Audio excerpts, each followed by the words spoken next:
ఆయితరం పూటనో పండగకో పబ్బాలకో ఇంటోళ్ళని తీసుకొని హోటల్కు పోయేది.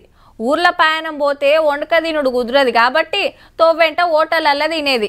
కానీ ఇప్పుడు ఇంట్లున్నా బయటున్నా ఆఫీస్కి వచ్చినా ఊర్ల బాట పట్టినా పోయి ముట్టించుడు తక్కువ, బయట తినుడు ఎక్కువ. ఆన్లైన్ ఫుడ్ వచ్చిన కాంచెల్లి వంట చేసుడే బంద్ పెట్టి ఉండొచ్చురు కొందరు.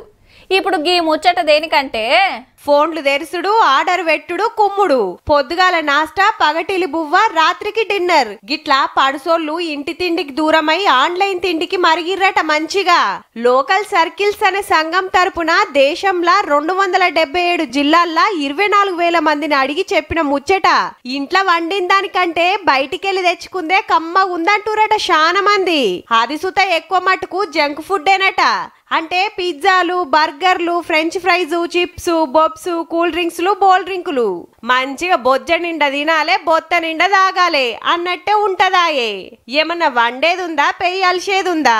ఫోన్లు ఆర్డర్ ఇస్తే చూస్తుండగానే కూకున్న కాడికి వచ్చే ఆఫర్లు, డిస్కౌంట్లని ఆశ పెడితే ఎగబడి తినబట్టిరి. ఎప్పుడో ఓ పారంటే ఏం కాదు గాని ఊకూకే తింటే లడ్డు బాబుకు అన్నదమ్ములు లెక్క తయారైతారటుల్లా. మళ్ళా పొద్దుగాల లేచి నడిచేది లేదాయే, చెమట తీసేది లేకపాయే. ఇగేముంది, బీపీలు, షుగరు, గుండె బీమార్లకు ఎలకం బెల్లు కొట్టినట్టే సుమా. జర పైలం.